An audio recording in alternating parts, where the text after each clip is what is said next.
Hello. Today I would like to talk about making everything legendary in Vulcanus. Vulcanus is a great planet due to its almost infinite production capacity, and here you can make almost every single legendary item except for some planet-specific items in Gleba, Naubis, etc.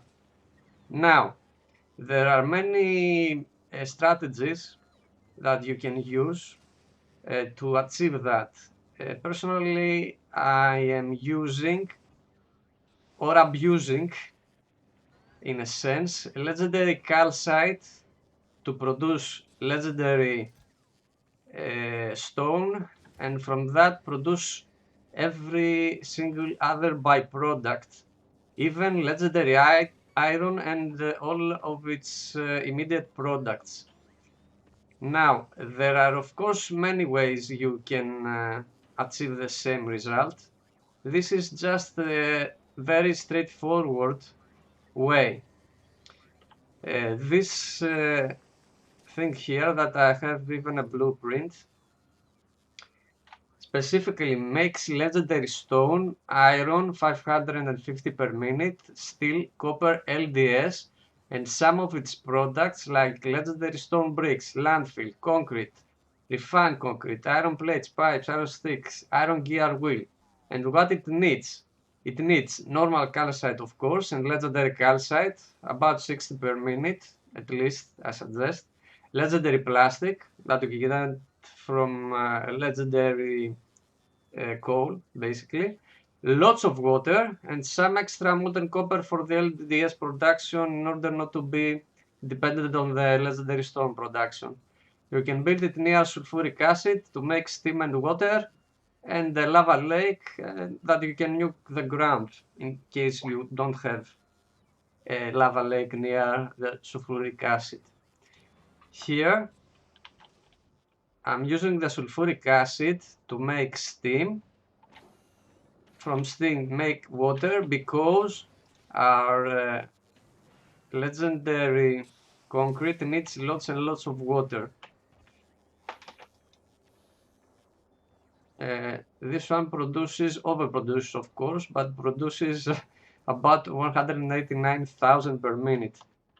And basically I'm using the fact that it produces steam for some power production as well.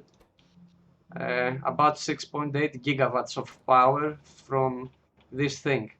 Personally, I chose to make it autonomous to separate the power production here from the rest, use a few solar panels and accumulators to make this part separate and basically autonomous. The only thing it depends upon, of course, is calcite.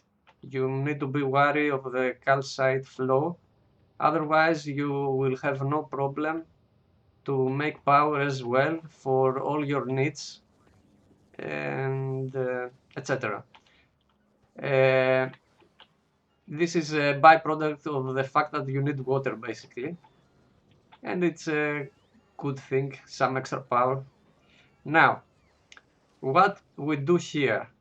Here I'm utilizing the legendary calcite that I produce directly from mining, 4 belts that turbo transport belts that are making a legendary calcite of about 60 per minute, 60, 70 per minute.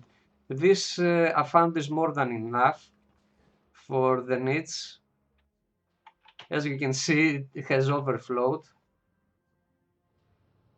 Now, let's start it up a bit more, make a few items here, so that it will start a bit.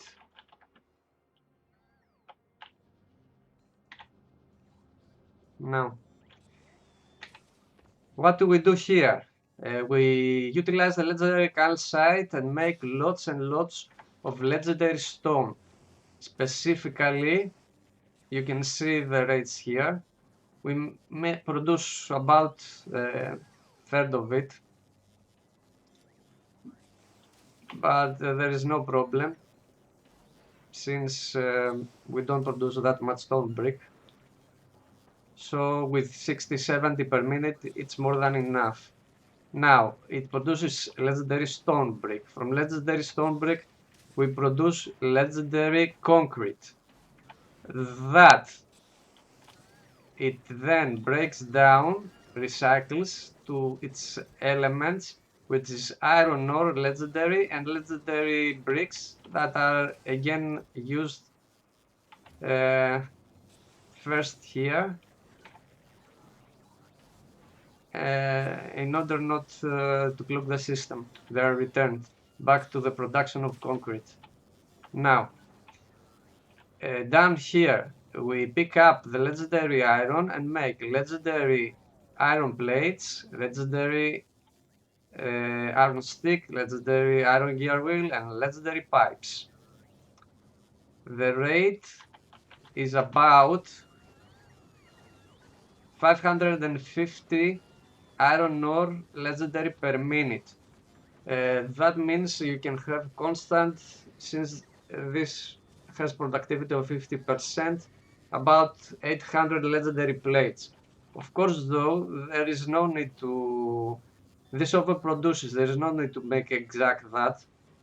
This overproduces about 1341 because when you have needs, you can buffer stuff, and when you have needs, you can produce more iron plates according to your needs.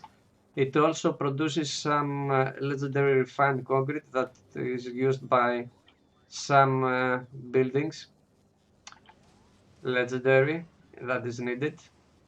Now here we also make some legendary LDS shuffle. Here we use the legendary plastic that is made by utilizing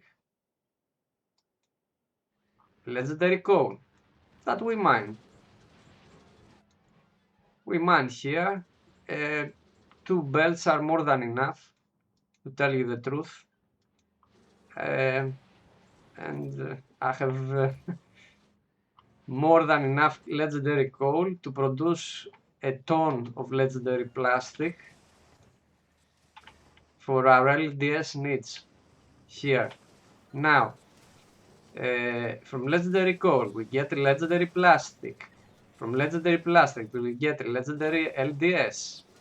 Now, if you are not very far to the game, you will need, of course, constant flow of legendary plastic. If you are, you don't need this.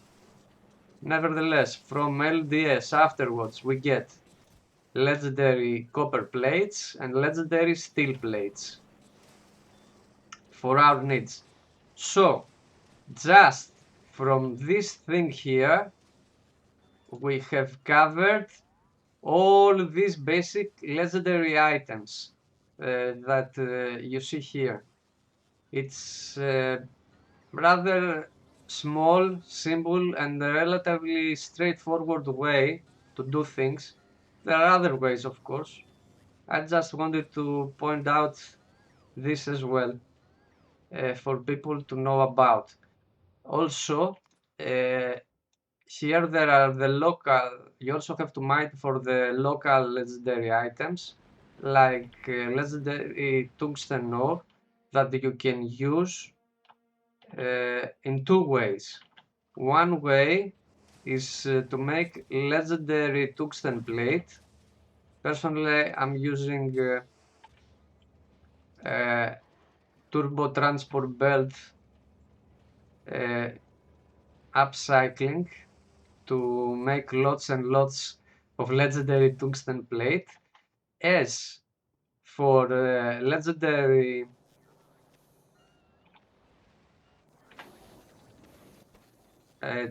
tungsten carbide, I'm producing locally some legendary carbon as well. Here I'm using a bit a speed model because this one is a rather slow process to make the legendary carbon this way. There are better ways to make legendary carbon.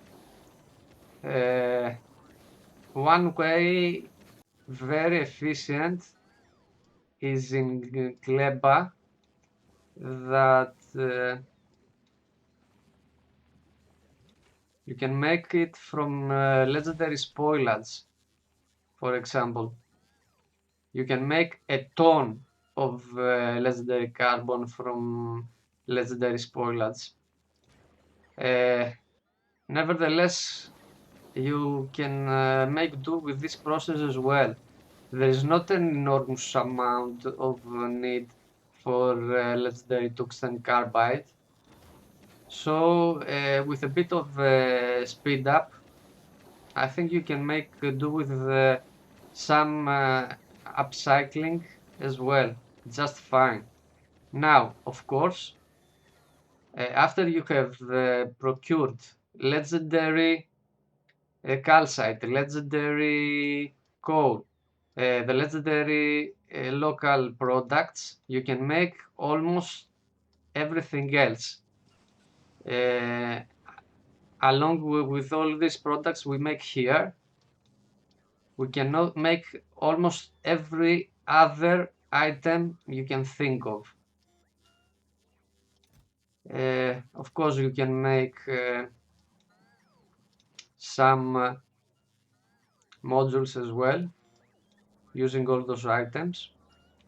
Personally, because I wanted to make the legendary modules all in Vulcanus, I decided to make the legendary superconductor here in Vulcanus. The only thing that needs shipping is some holmium ore. If you send holmium ore from Fulgora, you can make lots and lots of holmium solution, and from that you can make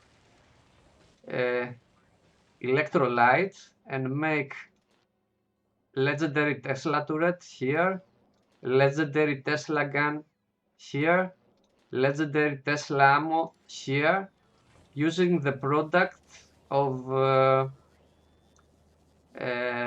holmium solution, like the holmium plates and the superconductors.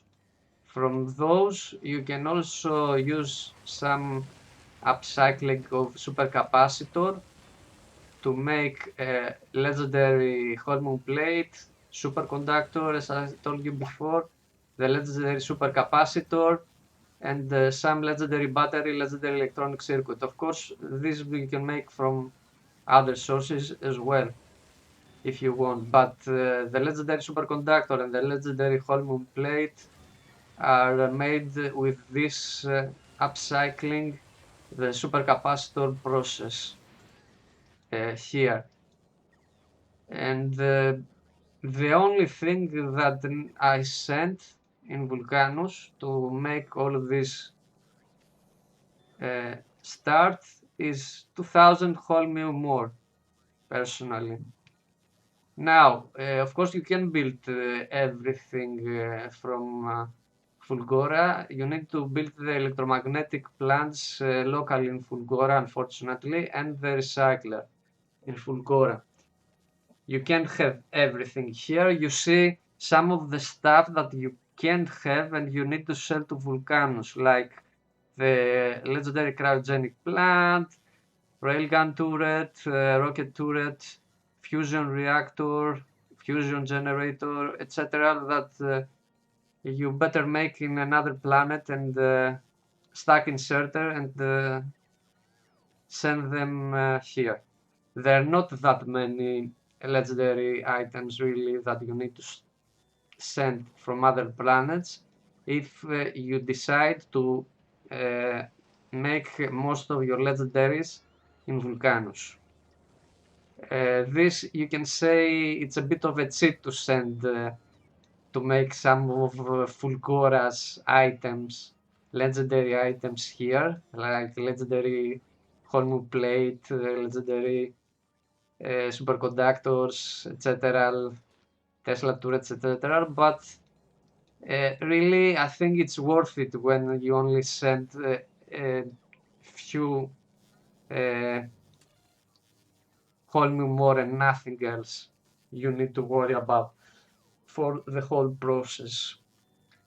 So, this is the legendary strategy I chose to use for Vulcanus. Hope this is useful for people, and hope to see you next time. Bye bye.